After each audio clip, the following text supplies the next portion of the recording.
The courtroom fell silent as John was wheeled in, his frail body barely able to stay upright.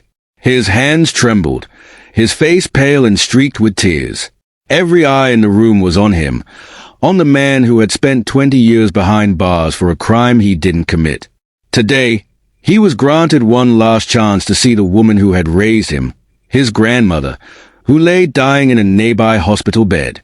The air in the room was thick with tension. The judge called for silence, his gavel echoing sharply. And then, in the stillness, a voice, weak yet determined, cut through the silence. "I put you behind bars. Forgive me." Everyone turned to look at her, this frail woman who had raised John, nurtured him, and loved him. But now, she was confessing to a crime that had stolen 2 decades of his life. The shock hit like a thunderclap. The question hung in the air, unanswered. Why would she do this? What had driven her to betray her own flesh and blood? Before we dive in, I'd love to know where you're watching from today. Is it the heart of a bustling city or a quiet corner of the world? Drop your location in the comments below. I'm always curious to hear from you. Don't forget to also like and subscribe for more inspiring stories. John's life started with a kind of pain that never truly left him. He was only a child when his mother made the heart-wrenching decision to leave. The years of her husband's abuse had chipped away at her spirit, until there was nothing left but a desperate need to escape. She took one last stand for herself and for her children. But when she left, she couldn't take John with her. The courts had sided with his father, and John was left behind, stuck in a house that felt more like a prison than a home. His father was a cruel man, harsh with his words and violent in his actions. John learned early on to keep his head down, to be invisible, to avoid drawing attention. But his brother, Alex, he was different. Alex was a golden child, handsome, charming, and always able to talk his way out of trouble. John couldn't understand it, but from the moment they were old enough to remember, Alex always got the best of everything. The praise, the protection, the love. He could do no wrong. It was John, on the other hand, who had to fight for the bare minimum. While Alex could do whatever he wanted, John was punished for every little mistake. Every misstep was another opportunity for their father to let him know how little he cared. John hated it. He hated how it felt to always be the outsider, always trying to earn something that Alex got effortlessly. But deep down, John loved his brother. He just didn't understand why he was always overlooked. Then, the worst thing that could happen, did. One night, John walked into his father's study. The sight that met him stopped his heart cold. His father lay on the floor, a pool of dark red blood spreading across the expensive rug, staining everything in its path. The room smelled of gunpowder and fear. For a moment, time stood still. John couldn't even move, the shock gripping him in place. He didn't know what had happened, but he knew something terrible had occurred. By the time the police arrived, sirens blaring, John was still frozen, his hands covered in his father's blood. The officers rushed in, too fast, too furious. They saw the blood, and they saw him standing there. No one cared to ask questions. No one cared to listen to what he had to say. They only saw a guilty young man, standing over his father's dead body. And that was enough. The story was already written. They didn't need anything else. No one ever bothered to ask why John was standing there. No one cared that he was the one who had been beaten, who had lived in fear every single day. They didn't ask why he hadn't run, why he hadn't screamed for help. They didn't know that John had just come to see if his father was okay, or that he had walked into a nightmare. They didn't listen when he begged them to believe him. All they saw was a son drenched in blood, standing over his father's body. And that was all they needed. John was arrested. The trial was swift. The evidence was stacked against him. The prosecution painted him as the angry son, the one who had finally snapped. And despite his protests, despite his innocence, they convicted him.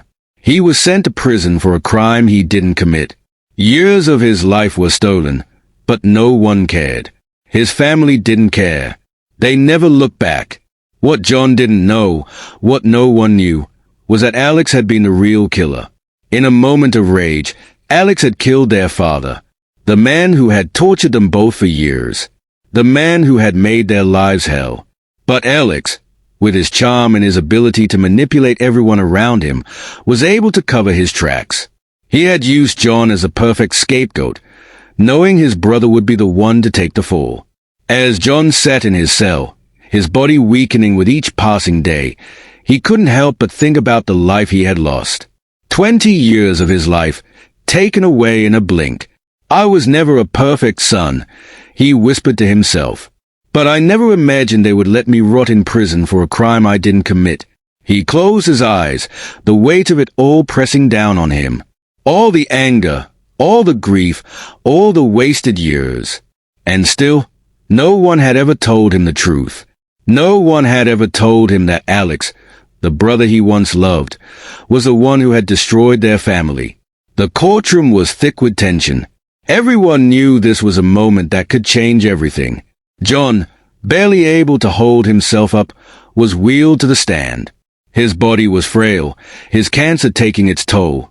But his eyes, those eyes were sharp, focused, as he stared at the one person who could give him answers, his grandmother. She was sitting across from him, looking smaller, weaker than John had ever seen her. Her frail hands trembled, and her eyes, once full of warmth, now carried a heavy guilt. She wouldn't look at him directly, but John could feel the weight of her stare. Every person in the courtroom was waiting. The air felt thick, as if everyone had held their breath for years. This was it, the moment they'd all been waiting for. John's heart raced in his chest. This was his chance to hear the one thing that could give him peace. But what he didn't expect, what no one in that room expected, was a confession that came next. The room fell dead silent as his grandmother's voice broke the stillness. I did it. I lied to save Alex. He was my promise. The words hit like a slap to the face. John's breath caught in his throat. His eyes searched her face, looking for any sign that she wasn't serious. But there was no denial, no hesitation. She meant every word. I put you behind bars, John. I framed you. I couldn't let Alex go down for something that wasn't his fault. The gasps from the courtroom filled the air, the shock of the revelation rippling through everyone present. John couldn't speak. His mind raced, the room spinning around him. His grandmother, the woman who had raised him, the woman who had been his protector, had been the one to betray him. She had sent him to prison for 20 years. She had watched him suffer and never once told him the truth. A flashback took over John's mind, the memories flooding in, making everything feel like it had happened just yesterday. He remembered his grandmother's soft voice, how she had always told him stories about family loyalty, about protecting the ones you love. But she had twisted those words into something dark and twisted. She had made a promise, to a woman from a wealthy family, a promise that would change everything. Alex wasn't just her grandson. He was a product of her son's affair. The affair had been a shameful secret, a scandal that could destroy the family. But Alex, with his bright eyes and charm, had been her son's greatest regret. And yet, he was the one she chose to protect. She had promised a wealthy family that she would protect Alex, no matter the cost. She had made that promise the day he was born, and for years, she had kept it. Even when Alex had done the unthinkable, even when he had killed their father in a fit of rage, she had refused to let him face the consequences. Her guilt, her misplaced loyalty to Alex, had driven her to make a choice. She had fabricated evidence, planted false clues, and pointed the finger at John. He had been the perfect scapegoat, the son who had always been the outcast, the one who was already burdened with the weight of his father's cruelty. It was so easy to throw him under the bus. After all, he had never been the favorite. He was always just the second son. I couldn't let Alex go to prison, she whispered, almost as if she were speaking to herself. I promised his mother I would take care of him. I couldn't break that promise. Not for anything. John's chest tightened. He had spent so many years wondering why his family had abandoned him, why they had turned their backs on him. He had never imagined it was his grandmother who had betrayed him. His own flesh and blood had sent him away, locked him up, and left him to rot in a prison cell for a crime he didn't commit. As the courtroom buzzed with disbelief, John could barely hold his composure. His heart was breaking, not just for the years he had lost, but for the woman who had made him a victim of her guilt. He didn't know if he could ever look at her the same way again. How could he? How could anyone? But as the truth hung heavy in the air, John knew something else too, something deeper. His family's dark secret had finally been revealed, and with it, the realization that forgiveness, even after all this, was a choice he had to make. But that was a question for another time. For now, all he could do was process the shock, the hurt, and the reality that the people he loved most had been the ones to destroy him. John sat there in the courtroom, his body trembling not just from the pain of his terminal illness, but from the weight of everything he had just learned. His hands shook as he gripped the letter his grandmother had given him. The paper felt heavy, as if the secrets of his entire family were folded inside, pressing down on him with every word. The truth, the brutal truth about the lies that had destroyed his life, were written in black and white. But as John held the letter, he couldn't bring himself to read it. Not yet. His heart raced, a mix of anger, disbelief, and a deep ache in his chest. The world felt like it was spinning, his emotions threatening to burst out of him. 20 years in prison for something he didn't do.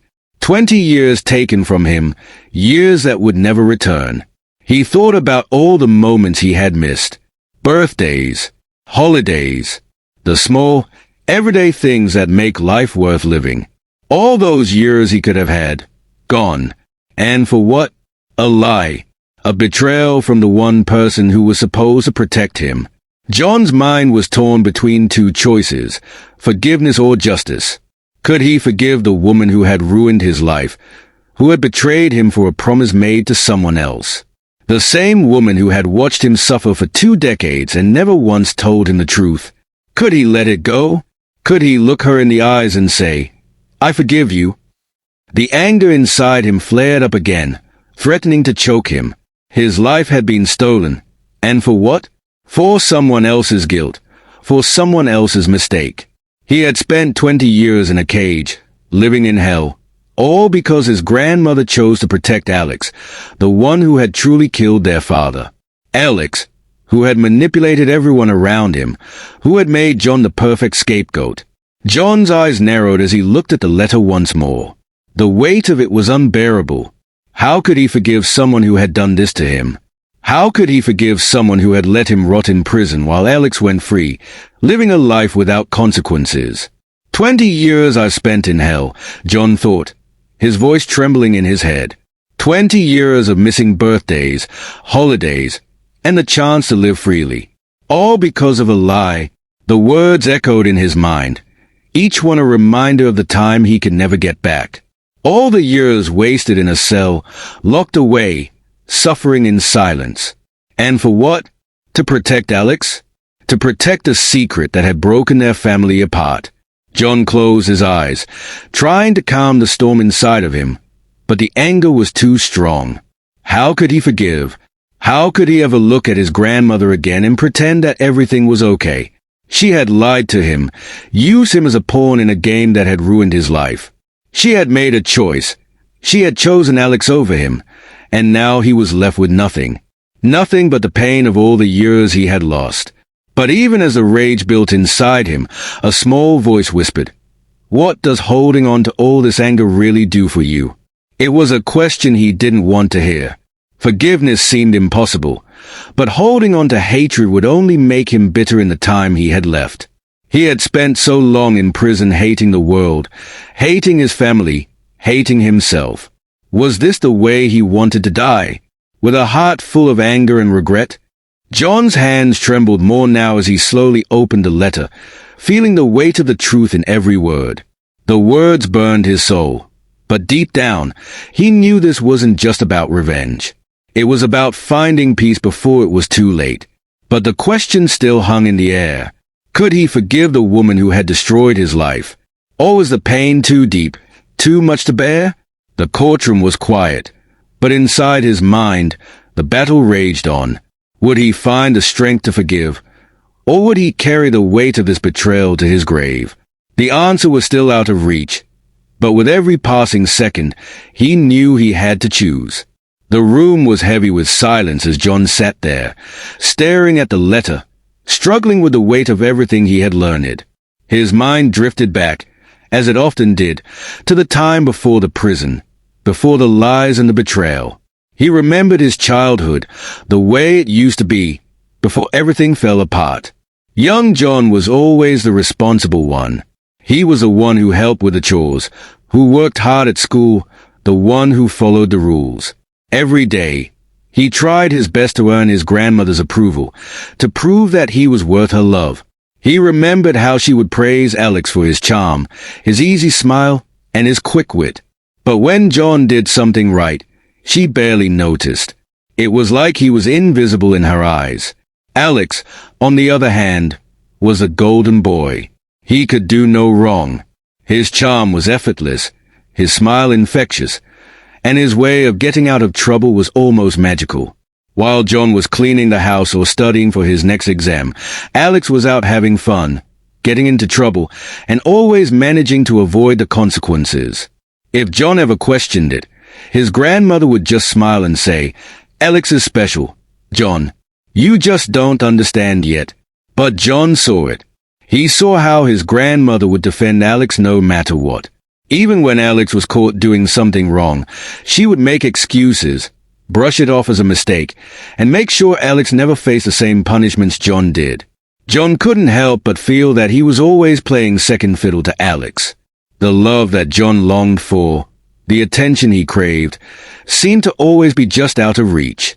Alex got everything: attention, praise, and the warmth of their grandmother's love. It wasn't fair, but John never gave up. He kept trying, kept working hard, kept being the good son, the good grandson.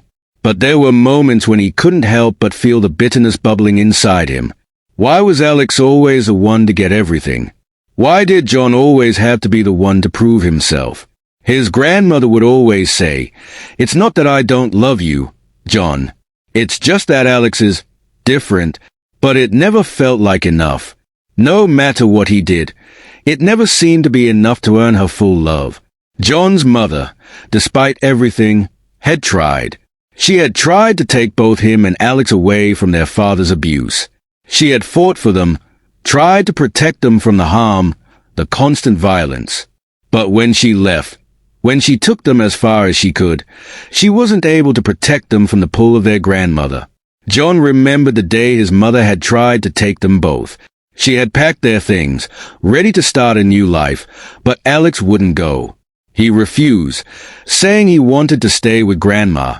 "She's the only one who really understands me," Alex had said, his eyes filled with something dark that John didn't understand at the time. And in the end, John's mother had to leave with just him. It wasn't fair. John had wanted to go with her. He had wanted to leave the house full of anger and cruelty behind. But his grandmother had begged him to stay, told him she needed him. And John, wanting her approval, wanting her love, had stayed. But it never felt like enough. Alex stayed behind too, but it was always clear that his heart was with their grandmother. She was his protector, his advocate, while John was just the other son. John's heart ached with the memories. He thought of how his mother had tried, but how her love and her protection had been overshadowed by their grandmother's devotion to Alex. No matter how hard she had fought for them, it was never enough. John had always been the one left behind. His thoughts were interrupted as the sound of the judge's gavel broke through the haze of memory. The present reality was still heavy on his mind. But now, more than ever, he understood the depth of the ties that had bound his grandmother to Alex. Those same ties that had led her to betray him. The courtroom was still, the tension thick and heavy in the air. Every eye was on John as he sat in that chair, struggling to find his breath. His frail body, weakened by illness, could barely hold the weight of the decision that lay before him. His grandmother's words echoed in his ears. I put you behind bars. Forgive me. And yet, even now, as she begged for his forgiveness, the anger inside him felt almost unbearable. His mind was torn, a battlefield of emotions. How could he forgive her? The woman who had betrayed him in the most unimaginable way, the one who had condemned him to 20 years in prison for a crime he didn't commit. How could he let go of the years he'd lost? Years of suffering, of missing everything that should have been his. But there was more to this story than just betrayal. There was love, too. Love that had been twisted, distorted by guilt, and now by a sickening sense of duty. His grandmother had raised him. She had been the one constant in his life after his parents died. Wasn't that enough to deserve forgiveness? The clock ticked loudly in the silence, each second stretching longer than the last. The sound was deafening, and in that moment, John could almost feel the weight of every second he had lost. Every birthday, every holiday, every moment of his life that had been stolen from him, locked away in that prison cell. His hands gripped the letter tightly, the paper crinkling in his weak fingers. His chest ached as he read the words again, the truth hitting him harder than anything else. Alex did this. He killed our father. His free, while I was thrown away like trash. The words burned in his mind. Alex, his brother, the one who had always been favored, the one who had manipulated everyone, the one who had gotten away with murder. While John had been locked away, Alex had lived his life, free from the consequences of his actions. John's voice trembled as he spoke, but there was something in the way he said it that made everyone in the courtroom hold their breath. I forgive you, but it doesn't change what's been done. The words were heavy, the decision final. But even as John said them, he knew that forgiveness didn't mean the same thing as forgetting. It didn't mean the pain would disappear, or that the years he had lost would be magically returned. It didn't mean that the betrayal would ever go away. The room was silent, every person in that courtroom waiting for what would happen next. For a moment, it felt like time itself had stopped. But in John's heart, the battle was still raging. He had made his choice, but the weight of it was crushing. He had forgiven his grandmother, but the truth was, forgiveness didn't make the past go away. It didn't undo the damage. It didn't undo the years lost in prison, the life he could never get back. And yet, as he looked at his grandmother, he saw something in her eyes, something that told him she was just as broken as he was. Her betrayal had been born from love, twisted and corrupted by guilt, but it was still love. And that was the hardest thing of all for John to reconcile. In the end, it wasn't about forgiveness being easy. It was about finding a way to move forward, even with the weight of the past on his shoulders, even with the knowledge that justice had not been served, and that he would never fully get back what had been taken from him. But forgiveness, he realized, was the only way he could find peace in the end. It was the only way he could die with any sense of freedom. Because as much as the anger still burned inside him, holding on to it would only keep him shackled. And for once, John wanted to be free. The courtroom was still, the air thick with the weight of everything that had been said. John sat there, his frail body weak but steady, as his grandmother reached out her hand toward him. She was so small now, her once strong grip reduced to a trembling touch. But still, she reached for him, as if trying to make amends for everything. Her hand rested gently in his, the touch soft but filled with so much meaning. Her eyes, filled with tears, locked onto his, and she whispered one last time, I'm so sorry, John. I never wanted to hurt you. I never meant for any of this to happen. John's face softened as he looked at her. The anger, the bitterness, the years of pain, they were still there, lurking just beneath the surface. But in this moment, in the quiet of the courtroom, something shifted inside him. It wasn't that all the hurt disappeared. It couldn't. But there was something else, something deeper that reached past the years of betrayal and loss. He had made his choice. He had forgiven her. It wasn't easy, and it would never erase the past. But forgiveness offered something more valuable than revenge ever could. It offered peace. As his grandmother's frail fingers curled around his hand, John closed his eyes, letting the moment wash over him. The sound of his heart beating, slow and steady, was the only thing he could hear now. And for the first time in a long time, he felt at peace. Not because everything was right, not because justice had been served, but because he had finally let go of the anger. The time he had lost, the years spent in a prison cell, would never come back. He would never be able to undo the damage, never be able to make the world right again. But in this moment, he could choose to find peace. I've spent my whole life waiting for justice, John thought, his voice echoing in his mind. But sometimes, peace isn't found in revenge. It's found in forgiveness. As he held his grandmother's hand, he knew that forgiveness didn't mean everything was fixed. It didn't mean everything was okay, but it meant that, finally, he could move forward. He could let go of the anger that had kept him chained for so long. He could die knowing that in the end, he had chosen peace. The courtroom remained silent, the moment stretching on, but John felt free. In his final moments, he had found the one thing that could heal him, the courage to forgive, and that was all he needed.